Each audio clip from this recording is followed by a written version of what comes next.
let's talk about the authority of the U.S. courts. Because we know that the Constitution of the United States is the supreme law of the land, let's start there. In fact, in most areas of law and justice, we're going to look to the Constitution of the United States as our main source of power. It's important to note, though, that the Constitution as we know it today was not our first Constitution.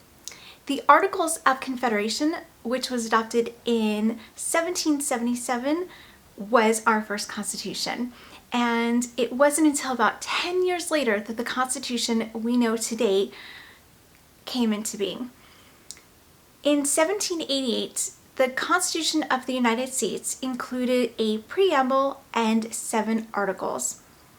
Today, we have the preamble, 7 articles, and 27 amendments, but the 27 amendments came later. While it's important to be familiar with the entire Constitution, right now we're going to focus on the first few articles. There's going to be an in-depth video on the articles a little bit later, so right now let's do a quick overview of the first 3. The first 3 articles divide our 3 branches of government. We have Article 1 is our legislative power.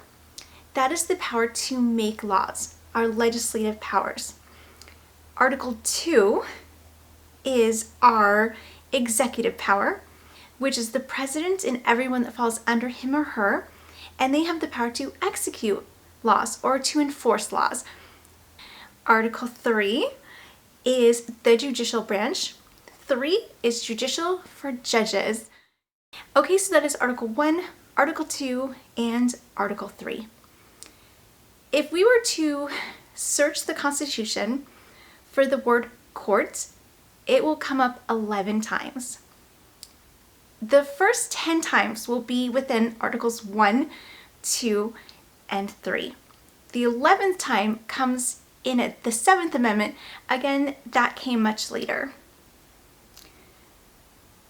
Within those 10 times that the word court is mentioned, it is mentioned once in Article 1, 3 times in Article 2, and 6 times in Article 3.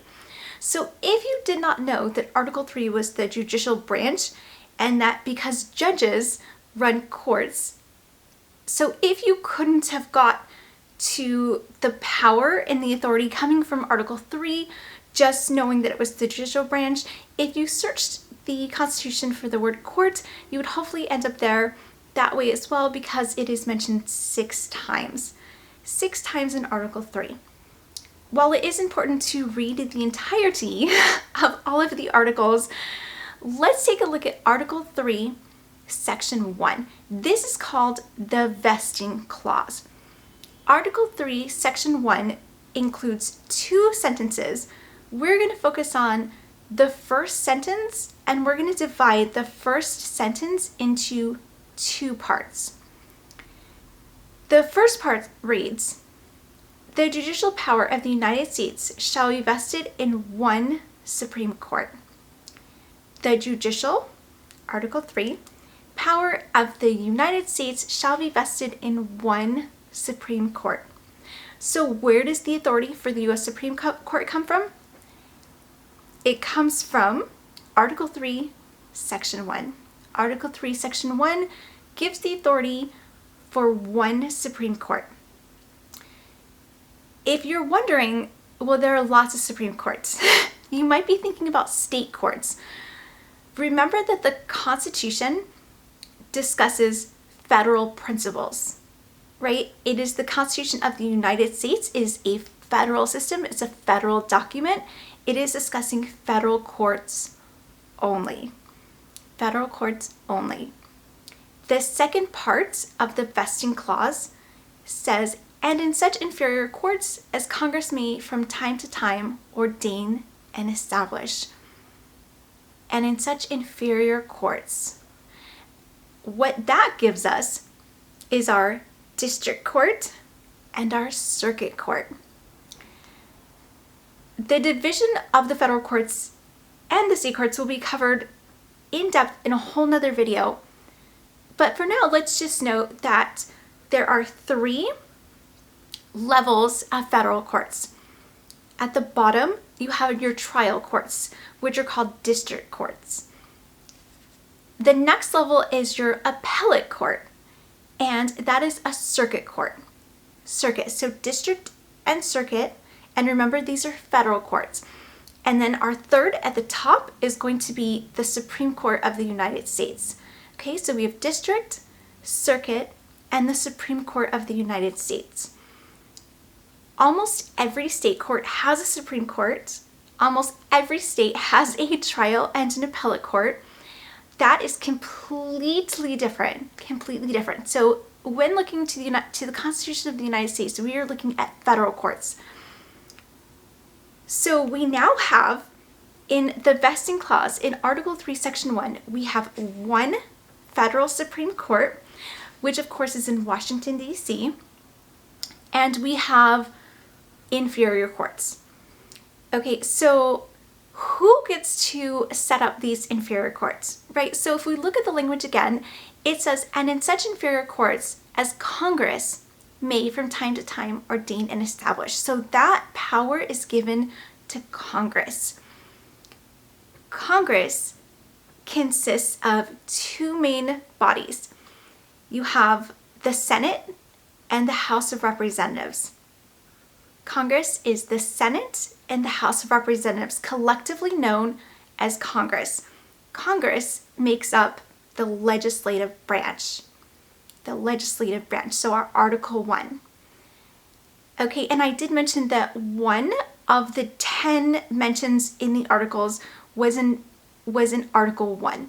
So Article 1, covering the legislative branch, just simply says that Congress has the right to establish tribunals of inferior courts. So it has the power to set up the inferior courts. So it is stating in Article 1 what it will give us again later in Article 3, that Congress has the power over inferior courts. So how did Congress establish these inferior courts? Well, it does what it does best. Being the legislative branch, the lawmaking branch, it created a law. 1 year after the Constitution of the United States was ratified, Congress passed the Judiciary Act of 1789, creating the inferior courts. There have been lots more legislation passed since then, but that was one of the big ones that helped set up the court system the way we know it today. So where does the authority for state courts come from? Well, within the 27 amendments that I've mentioned, the first 10 is called the Bill of Rights. The very last amendment in the Bill of Rights states that any power not given to the United States, meaning the federal government, by the Constitution is reserved for the states. Because the Constitution does not establish state courts, that allows that authority to set up state courts to go to the states. And how do the states set up their courts? Well, they do it just like the federal government does. They have a constitution that lays out exactly how their state court is going to be established and funded and run, and how they're going to handle the election or appointment of their judges, their law clerks, their staff. All of that comes from the state constitutions. Again, every state in the United States has their own constitution. So that is how we have the authority for one Supreme Court. Again, that is Article 3, Section 1, the vesting clause. We have inferior courts, which is a power given to Congress, which is the second part of the vesting clause. Article 3, Section 1, it's also Article 1. We then have the 10th Amendment, which grants the power to the states. Within that state power, we have state constitutions, which create state courts. That is a brief look into the authority of the United States courts.